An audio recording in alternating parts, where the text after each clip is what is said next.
আসসালামু আলাইকুম রহমতুল্লাহি ওয়াবারাকাত।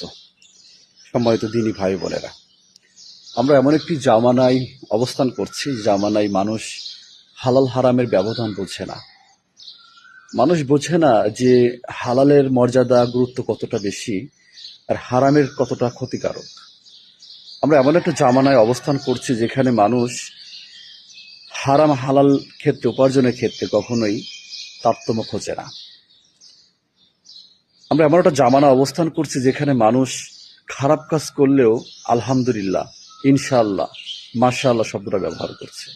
যেমন একজন ব্যক্তি সিনেমা দেখতে যাচ্ছে, বলকে মাশাআল্লাহ ছবিটা খুব সুন্দর লেগেছে, ইনশাআল্লাহ আজকে সিনেমা দেখতে যাব, আলহামদুলিল্লাহ সিনেমাটা খুব ভালো লেগেছে।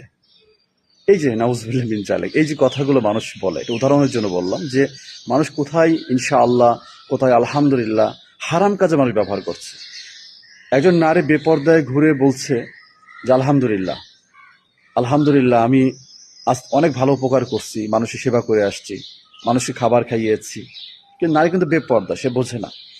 সুতরাং আমরা অনেকে আছি, মানুষ সমাজে অবৈধ কাজ করে, অবৈধ উপার্জন করে, মানুষকে সে টাকা দান করে সে আলহামদুলিল্লাহ ভালো কাজ করেছে মনে করছে না। তো আমাকে এটা মনে রাখতে হবে, আমাকে অবশ্যই হালাল পথে চলতে হবে। ইবাদত কবুলের পূর্ব শর্ত হচ্ছে হালাল উপার্জন, এক কথা যে পবিত্রতা, এটা আমাদের মনে রাখতে হবে।